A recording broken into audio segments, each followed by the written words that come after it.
How do you like to finish the college basketball season paying under $30 per week? Between now and Selection Sunday on March 12th, there's still tons of regular season college basketball action to go.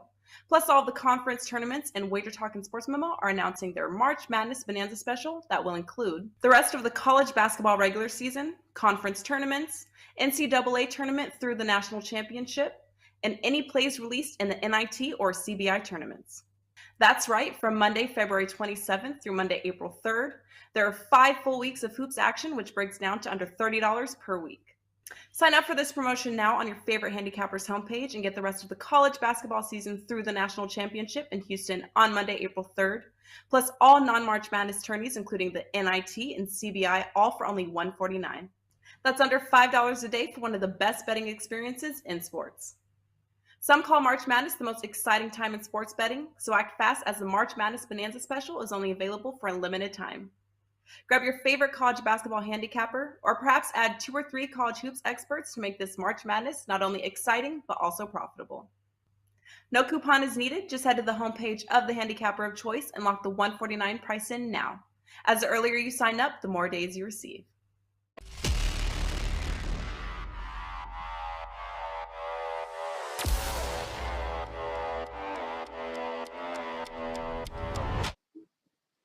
Welcome to the NBA Triple Double Show powered by SportsMemo. I am your host, Ronald Cabang, also known as UCapper on SportsMemo.com and at UCapper Sports on Twitter. I'll be joined by Moneyline Matt and Jeff Michaels today to break down 3 games from today's huge slate. But before we get into those games, I do want to talk about some promos that we got going on over at SportsMemo.com. First one up is Hoop 7. The promo code Hoop 7 is a 7-day NBA pass for just $39. That is valid for anyone on our panel this week. That means Jeff Michaels, Joe D'Amico, myself, and Moneyline Matt as well. This deal is valid through Sunday at midnight, so make sure you hop on that before it is too late. Again, the promo code is Hoop 7 for a 7-day NBA pass for just $39. One more big one that we got going on over at SportsMemo.com, March Madness Bonanza Special. We got a lot of college basketball left, folks. This is something that you can go over to sportsmemo.com. You don't need a promo code. It's there and ready and available for you. You get the remainder of the college basketball season for just $149 through the national championship. And there's, like I said, there's no promo code needed for that. Once again, these amazing deals are available over at sportsmemo.com. So make sure you check out the site on a daily basis to see what we got going on. Utilize the free live odds page that we got. Plenty of cappers provide free picks and analysis on a daily basis through all sports too, not just the NBA. Also, before you go over there, make sure you hit the like and subscribe button here on the YouTube page. It only takes a couple clicks and it does help our show grow tremendously. With that said, let's get Matt and Jeff up here with me. Guys, we always like to start the show being fully transparent. So I went 1-0 on Monday, 2-3 yesterday in the NBA, so pretty flat so far this week. I told you guys before the show I'm starting to mess with a new prop tool, and I'm getting into that market because you guys really, when you guys talk about these props on our show every week, you guys make it sound so easy. And I was like, well, let me see if I can try to do this here and find the ways to kind of get into this prop market. So far, I've been testing it out on my own. It's been doing pretty well. Yesterday, I hit Kessler over rebounds. Just did one bet yesterday, but other than that, I'm pretty excited to get into this prop market with you guys. Obviously Monday and Tuesday down. How has your week gone so far, Matt?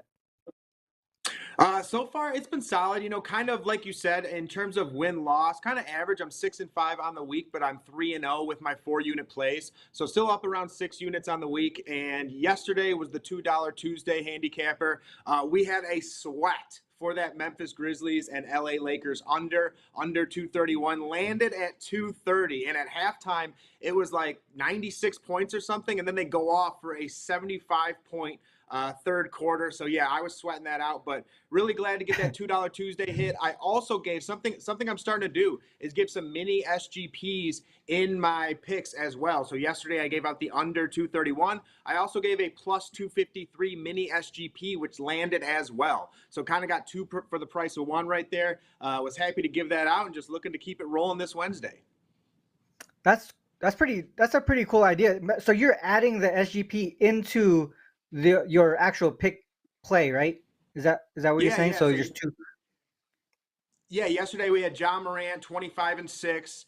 We had Anthony Davis 20-10, Desmond Bain 15, and then Jaren Jackson 10-4. So that equaled plus 253. And although I saw that game going under, I still thought the Grizzlies would get out there, score some Yeah. solid points, which they did. And then Anthony Davis is that main focus right now without LeBron. He went off, so that landed pretty easily. So yeah, just trying to give as much value as possible to every pick that we give out, you know? Yeah, that's a pretty cool idea. I think that a lot of people should be doing that, especially if you're doing the SGPs. Jeff, how's your week been doing?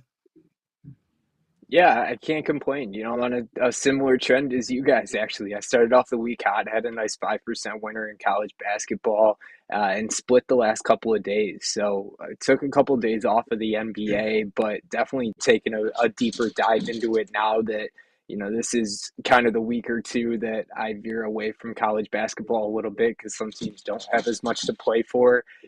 And this NBA card today definitely caught my attention. So glad to be on the show with you guys today to talk about a couple exciting ones. Yeah, love it. All right, let's get into it then. We have the Cavs and the Celtics here. This is the first game that we're going to be talking about. The Cavs 39-25 on the season. They are coming off of a big win over the Raptors. That stopped the 3-game losing streak for them. This is a one-off road game between home games, but they have a couple days of rest from the last game, and also they don't play until Saturday versus the Pistons as well, so they can key in on this game here. Celtics, they're 44-18, but they are coming off an outright loss to the Knicks.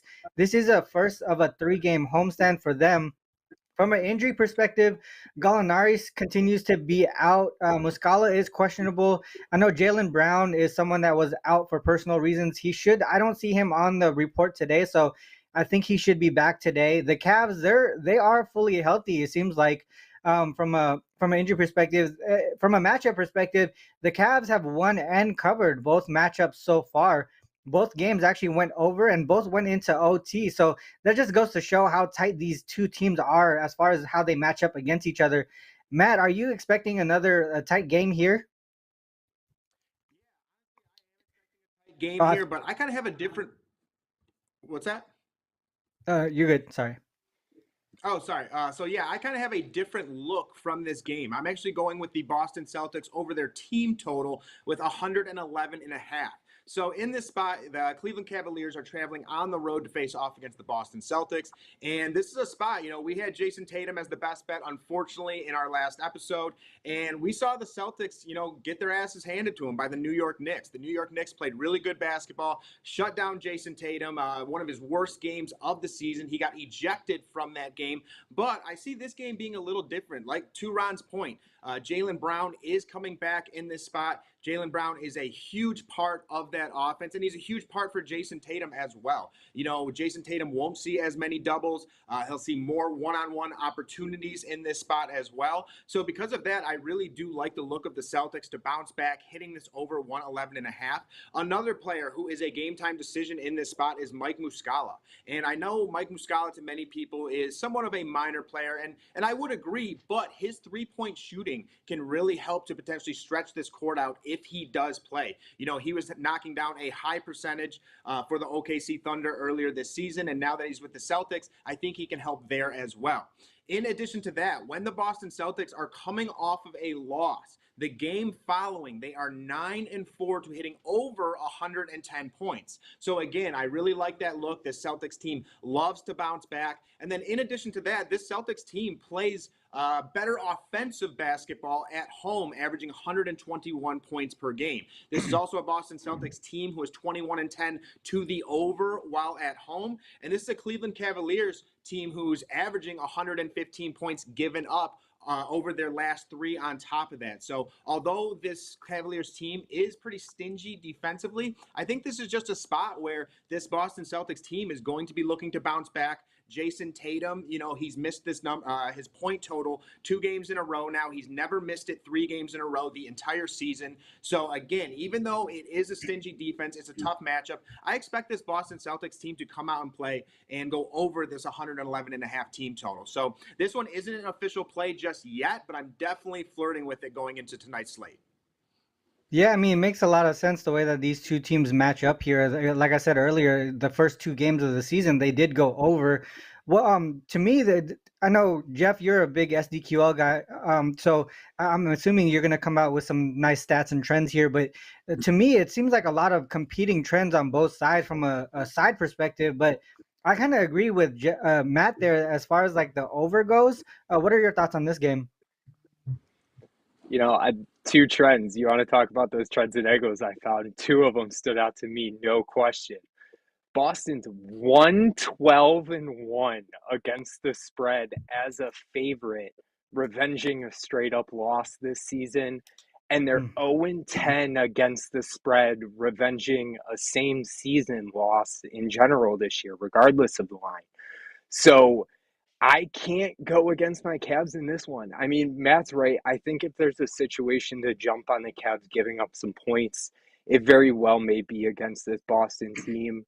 I mean, their defense has struggled the last couple of games, but I can't bet against the Cavs for one reason in this one, and that's because of how they bounced back after the two-game losing streak. I mean, they lost 3 straight games, but 2-game losing streak out of the All-Star break. They bounced back. They beat Toronto by 25 points, and they held them to 38.7% shooting. So, you know, Cleveland's defense had given up, I believe, 50% or better shooting in 3 of the 4 games prior to that. But then they had the one standout game. They dominated Toronto. And Boston's not good in these revenge situations, you know, like I mentioned. And this is just the third time Cleveland has been an underdog of more than 5.5 points this season. And they're 2-0 against the spread in that one. I mean, they're a healthy team here. I think their defense, you know, picks it up at least to the extent of what they did against Toronto. Matt, I don't think your look is out of the question at all. But I do think Cleveland covers this game. So I'd be leaning that way in this one. Yeah, I saw the same trend that you saw, Jeff, with the revenge angle there, 0-10 against the spread in revenge situation, in season revenge situations for the Celtics. The other thing that I saw for the Cavs that kind of put me aside was how they do as road dogs this season. They're only 2-10 straight up, 3-9 against the spread, with an average full game margin of -6.2. If you add to the fact that they're facing a team with a winning record, that they're actually 5-1 to the over. That's what kind of leads me to the over a little bit. But another thing to mention, you know, I think Matt talked about it, how the Celtics do at home. They are way better at home offensively than they are on the road. 24-7 straight up, 18-13 against the spread. Also that 21-10 to the over. So like I said, I can see the over there. It's just a lot of competing trends as far as who to back on the side for me. One thing that I did notice was a prop look was Marcus Smart under 4.5 assists. I think there's a shift in how the Celtics are running that offense, and the fact that he's gone under in 4 of his last 5 games there, averaging only 3.5 assists per game. Cavs' third best team in limiting assists to opposing guards. And we got Jaylen Brown coming back, so that's even less time with Marcus Smart with the ball in his hands here. So a lot of things to me pointing towards Marcus Smart under 4.5 assists there. I probably would overall just stay away from the side and the total on that one just because of the way that I look at the game. A lot of competing stuff, side and total. Let's move on to the next one here. We got the Sixers and the Heat. Sixers are 39-21 on the season, currently on a 2-game losing streak. Lost outright this to the same team on Monday, the Heat team, as 5.5-point favorites at home. Now they're 2.5-point favorites on the road here. This is also the first of a 5-game road trip for them following 4 straight home games, so there's a travel situation there. Heat, they're 33-29. The Heat, again, Philly broke a 4-game losing streak there. The Heat broke a 4-game losing streak after beating Philly. This is the first of a 6-game homestand as well for them, so they're going to be chilling at home for a while. As far as injury perspective, Dedmon is still out for Philly. Lowry is out for Miami. Strus is questionable. Love is probable. I think he's been a really great addition to this team here as far as helping that offense a little bit, but they're still really struggling on the offensive side of the ball overall because they've gone under their team total in 6 of their last 7 games. If we look at a matchup perspective, the game on Monday was the first matchup between these two teams. Jeff, are we expecting the Sixers to come out with revenge here? I know we talked about Boston and how they struggle in revenge situations. I'm pretty sure you brought up something here with the Sixers as far as how they do in revenge. Yeah, you know, I'm looking at a lot of different things in this one. Some of the things that you guys have talked about and we have talked about on the show before. The first game coming into this homestand for Miami is always a question before you get settled into that situation. Not to mention Miami has already struggled as a home team in general this season. I mean, they're just 8-19 against the spread this year. And Miami's just 4-17 against the spread after a game that they covered.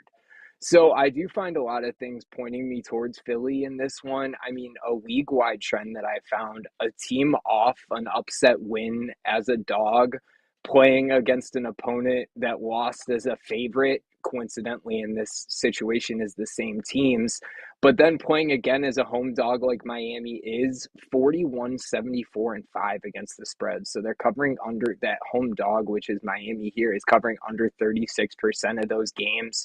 But the only thing that keeps me from making this a confident, premium play is the fact that Miami is actually 5-1 straight up and against the spread in the last 6 home games against Philly.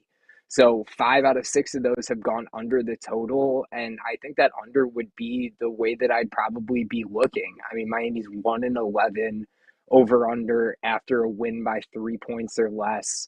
They've gone back-to-back games under the total, and Philly's gone 3 straight games under the total here. So you kind of mentioned it, the lack of production in Miami's offense would probably point me to the under, and I'd be leaning Philly on the side in this one.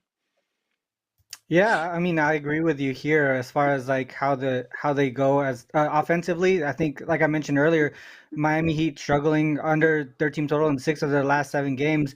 The one game that did go over their team total went over by the hook. On the opposite side, I thought you were going to mention this, but the Sixers, they're really good in revenge situations this season. 12-3 straight up and against the spread in the in-season revenge angle. But if they're favored in that game, they're 10-1 straight up and against the spread. The average full game margin in those games is plus 9.6. The other thing that I looked at, because they're playing each other in back-to-back games, right? I looked at how the Sixers do in back-to-back games against the same opponent when they lose the first matchup. They're 3-0 straight up and against the spread in that spot, winning all of those games, all 3 games by double digits here. So for me, I this is really close to becoming a premium play here. I do like Philly in this spot. Matt, what are your thoughts on this one? Yeah, so in this matchup, the Philadelphia 76ers, like you mentioned, travel on the road to face off against the Heat. This is a back-to-back against the Heat, and the Heat won the first meeting 101-99, a low-scoring game, defensive battle. Now the game is in Miami, so the 76ers are traveling all the way to face the Heat.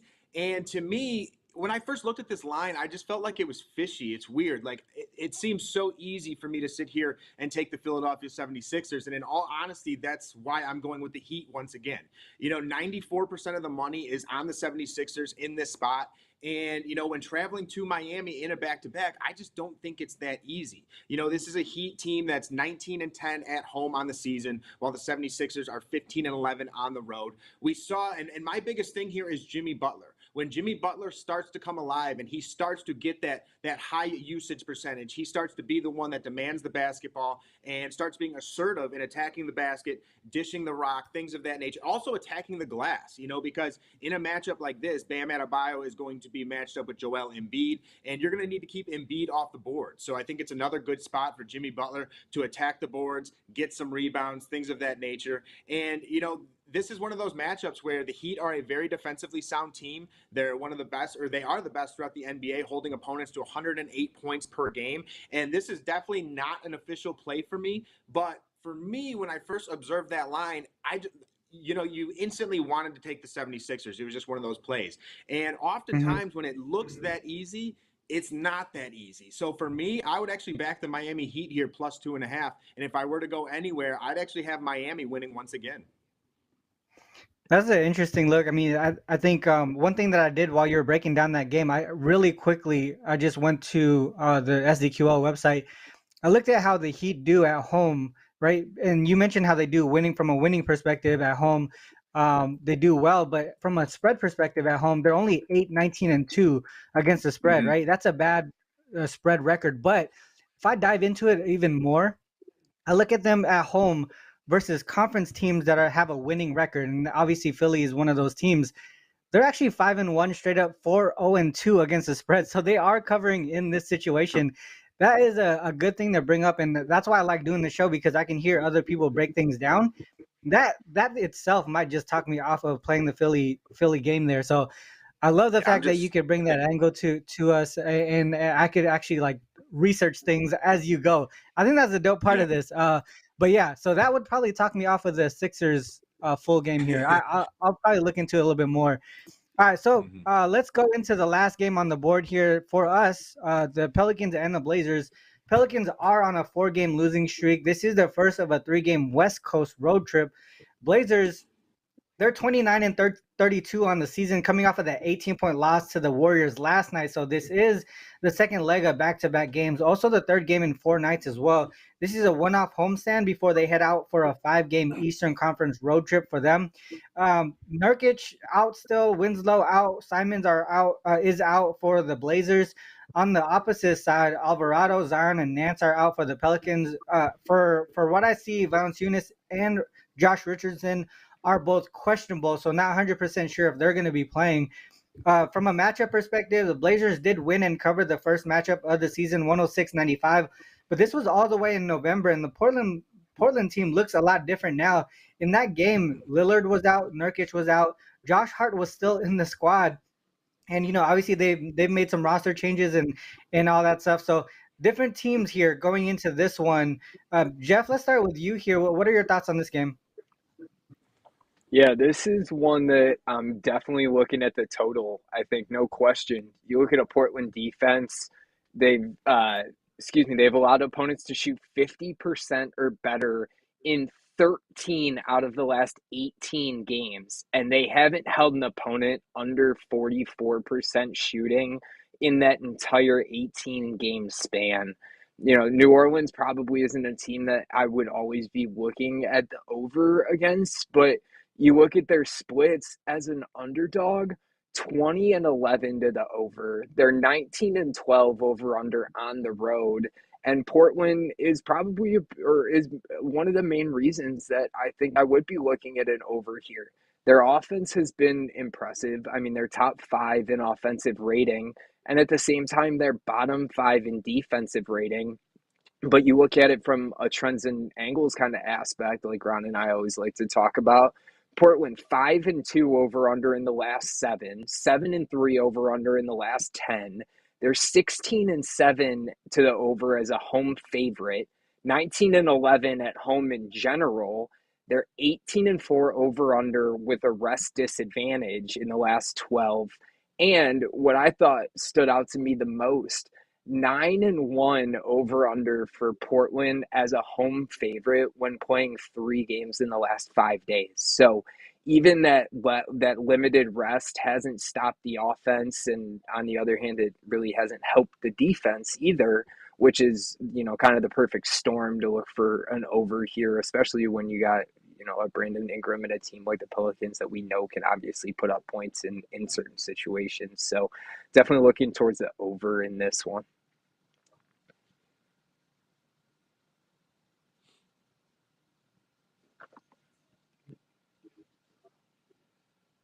Sorry about that. I was looking up another stat while you were breaking things down there. I was looking at that over as well, but some things were giving me pause just because the Pelicans on the road, you mentioned 19-12 to the over on the road for the Pelicans, but they've actually gone under their team total in 5 straight games.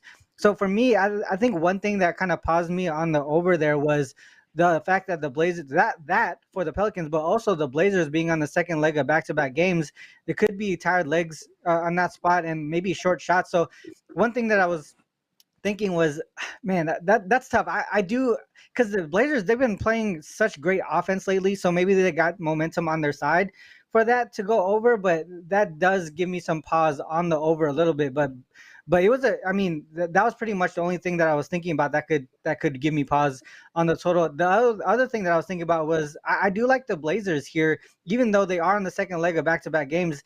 It is because the Pelicans have been struggling on the road offensively, but they've been giving up a good chunk of points on the defensive side of the ball. So there's that balance there on the total, but for the most part, I think the Blazers can do enough to get it done here. They've been they're I think in the last 10 games they're fifth in offensive rating. At the same time, the Blazers are second to last in defensive rating. They typically play even better offense at home. One thing that I was looking at on the second leg of back-to-back games where they go from a road game to a home game, they're actually 2-0 straight up and against the spread. And this is where it gets like pretty impressive to me because they beat a Nuggets team by 25 in this exact spot. And the Nuggets had a full squad like Nurkic, Murray, Porter was all in there. They also beat the Pacers by 16 during the time when they were actually playing pretty well. The other thing, like I mentioned, the Pelicans struggle on the road here, 10-21 straight up, 11-19-1 against the spread. Again, it's because they struggle offensively on the road, but give up points on the road as well. Like I said earlier, I was kind of those stats there kind of pushed me towards the over a little bit, but more so towards the Blazers. But again, like I said, the reason why I want to stay away from the total is because of how the Pelicans specifically have been doing so poorly on the offensive side of the ball, even on the road. Matt, what is your take on this one? Are you looking towards any props here or side or total? Yeah, so in this one, I actually have the same play as Jeff. I have the over 233 in this spot. And although I completely agree with you, Ron, the Pelicans have not been good on the offensive side of the basketball whatsoever. I think this Blazers defense is bad enough where this Pelicans team can get near 115 points. Because this is a spot, the Pelicans are traveling on the road to face off against the Blazers. And it's a spot where the Pelicans are coming off 4 losses in a row. And for the Portland Trailblazers, they just had a very embarrassing loss to the Golden State Warriors where they were up 23 points and then ended up losing by double digits. And in that matchup, on top of that, they boxed and won Damian Lillard in the second half, and he really struggled against that defense. And one thing that I think everyone knows with Damian Lillard is it is very, very tough to keep him down 2 games in a row. And once again, although I do think the Pelicans have some solid defenders to throw at Damian Lillard, I think this is one of those games where him kind of go off. And, for the Portland Trailblazers last night in that second half, they were just broke from the outside. They had wide open looks all the time. Damian Lillard driving to the basket, dishing out, no one around like Shaedon Sharpe, Cam Reddish, Keon Johnson, all those guys. And they were just bricking everything. And honestly, I just don't expect that to happen once again. And to your point, Ron, I do like the Portland Trailblazers here as well. I think Portland gets this game done, but I just slightly like the over a little more because the Portland Trailblazers have hit this over, to Jeff's point, in 5 of their last 7 matchups. And to Ron's point, the Pelicans have missed this 5 games in a row. And, although I do believe this Pelicans team is far more defensive minded at this point in time, when you watch that Portland Trailblazers team last night, what the Warriors figured out is all you have to do is drive to the basket. They are so weak at on-ball defense. They have no interior defense either with Drew Eubanks. So with guys like Brandon Ingram and guys like CJ McCollum, I think they're going to be able to have their way and drive to the basket. And then you even have guys like Herb Jones, who's been getting better at driving to the basket, making plays. Trey Murphy Jr., Joe Val. If Joe Val can come out and have a good game, he's far bigger than Drew Eubanks and has some moves around the basket on top of that. So again, this is a spot where I still do believe this Pelicans team can get that 115 points. And I say Pelicans 115 because I personally think the Blazers are going to win this game and go over 120 in this spot. The Portland Trailblazers are 19-11-1 to the over at home, while the Pelicans are 19-12 to this road. Again, I think this makes for a very good over spot. And some other guys that I'm looking at here that I think to have good games are CJ McCollum and Brandon Ingram. And then on the other side, of course, I've already talked about Damian Lillard. I think Damian Lillard is a great look again tonight in that rebound spot. But if I were looking at anyone on the Pelicans, my best bet is also from this game, so we'll talk about that soon. That'll be CJ and Brandon Ingram. But for my play in this spot, it's the over 233. I think as you were breaking that down, I was looking at how the Blazers do on the second leg of back-to-back games as favorites. They are 4-0 straight up and against the spread.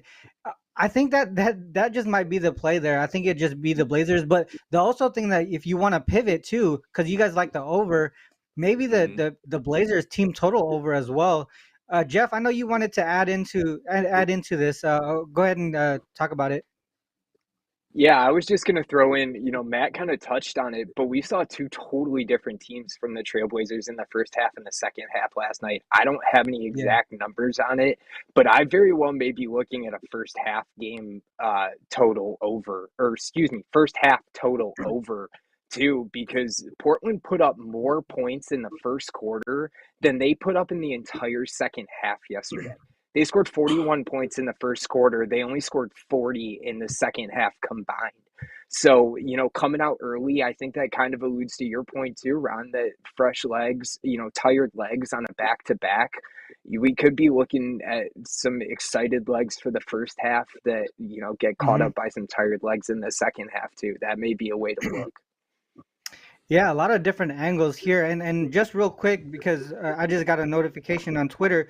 Joel Embiid downgraded to questionable, and usually when people get downgraded within the day, they typically are out. So that's going to be a key thing to be in I guess to keep your eye on for the rest of the day. So that could be good for the Miami Heat there. All right, let's get on to our best bet section, and I'll go ahead and get it started because we're on this game already. I do like a prop in this game here, the Blazers versus the Pelicans game. I like Eubanks here. Eubanks has gone over his number, his rebounding number. It's over 7.5 rebounds. He's gone over this number in four of his last 5 games. In that span, he's averaging 8.6 rebounds per game.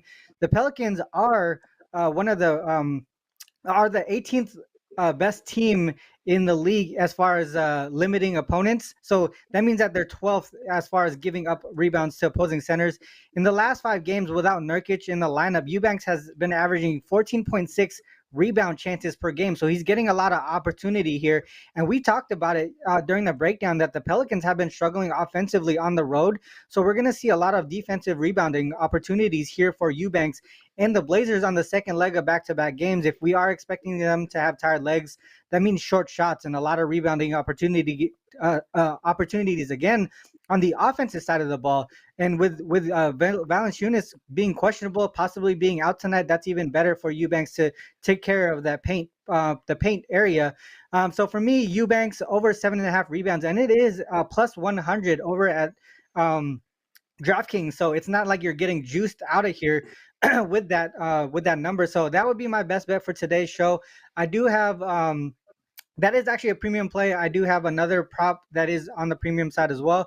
I also have 2 college basketball plays today that I really like. That's supported by a strong trend so far this season. That's 9-0 straight up, 8-1 against the spread. So I really like this spot here because the numbers are short, meaning that we only need them to get the win, not really have to cover a large spread. So those things are going on over on this premium side for me. Let's get to Matt here. What is your best bet for today's show? Also, what do you got going on the premium side? Yeah, guys, I already got 2 NBA plays loaded. Got some plays loaded last night, trying to get them up a little earlier for everyone. And like I was saying before, I'm starting to add some mini SGPs into my plays and packages, trying to give the best value possible. And, we did miss that Jason Tatum play on the last episode, looking to rebound here. And the guy that we are going to be rebound with, it's from the same game as Ron. It is going to be CJ McCollum, over 27.5 points plus rebounds, because this is a spot where the Pelicans are traveling on the road to face off against the Portland Trailblazers. And not only is this a spot where the Pelicans have now lost 4 games in a row, this is also a homecoming for CJ McCollum. And in this spot, CJ will also be matched up against his longtime teammate and best friend in Damian Lillard, which I'm sure both guys are looking forward to that matchup, facing off against each other and trying to score buckets on each other. And, this is also a spot where they're going against a Portland Trailblazers team who is one of the worst defenses throughout the NBA, giving up 115 points per game and 123 points over their last 3. This is a game that has a 233 total and a -2 spread. So again, a game that should go fairly high in terms of points scored, and then a -2 spread to go with it. So this game should remain fairly close. Again, this is a a Blazers team on top of that who gave up a 23-point lead in their last outing. So I think they're going to play as well. So again, this is going to be a matchup where I think both teams come to play offensively, and I think CJ is the guy that leads the way for the Pelicans. In addition to that, this is a Portland Trailblazers defense that ranks 26th in overall field goal percentage, 24th in three-point percentage, and 26th in assists given up. So again, that's why we're taking CJ points plus assists in this spot.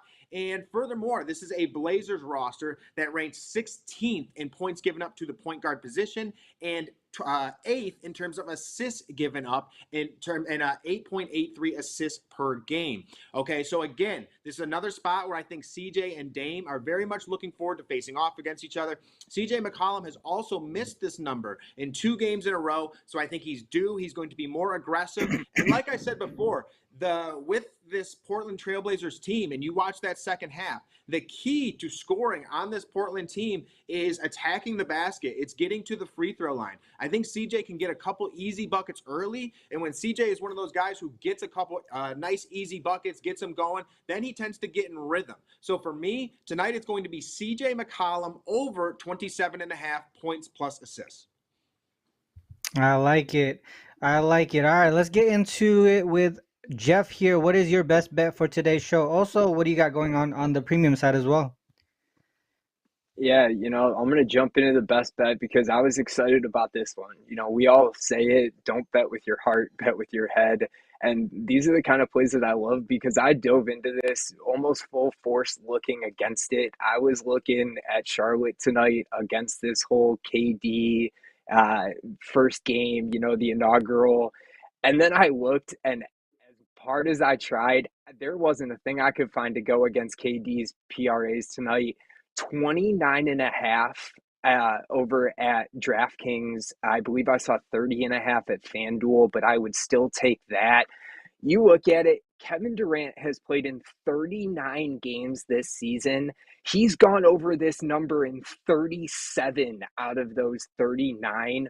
One of the 2 that he missed was the last game he played before his injury. Before that, he had hit it in 19 straight. He missed it in 1. Before that, he hit it in 18 straight. So he's hit it in 37 out of 39 games. You want to talk about the fact that, it's his first game with the team. There could be a learning curve. Yeah, that was kind of the mentality I took when I was thinking about Charlotte to start. Then I looked, KD went 27, 10, and 4 in his Warriors debut. That went over this total. He went 22, 5, and 3 in his Nets debut. That went over his total. Charlotte's allowing the 11th most points to his position, the 4th most rebounds, and the most assists out of any team. And we know KD can play with these other stars. I mean, we may even say at this point that he prefers it. And he's doing it again. He doesn't need to score. Obviously, he has a nice matchup against Charlotte from the assists and the rebounding perspective. But he's put up 20-plus points in each one of his debuts. So I like KD going over this one, and I do have a 2-for-1 up over on the premium site. I got my top college play, and you guys actually got my top NBA play in the over in that Portland Pelicans game. So still a college basketball play up and over there for you, but looking forward to March Madness moving forward. Yeah, that's an interesting look because I think a lot of people are going to shy away from KD just because of the things that you mentioned, but it seems like the number is put there because they know that he's going to be limited in minutes. And even with that said, he's so efficient offensively, he can get that stuff done. And also the pace of play as well. Do you know what the minute restriction is for KD? Or did they even announce anything? I do not, but I do think that, you said he can score efficiently, but I'm even looking more. I think it could be a potential look at rebounds and assists and getting it done the other way too, and getting it done, giving it up to Chris Paul, giving it up to Devin Booker, especially when he has a relationship with Chris Paul, that we all know of with those stars. True. I think lately too, both Chris Paul and Booker have been really good at distributing the ball. I think both of them average a pretty decent amount of assists the last few games here, and adding KD, I feel like they're just gonna fuel him with some momentum going into this, just because it's his first game with him. I think they're gonna want to feed him a lot, even in the limited minutes. So that does make a lot of sense there.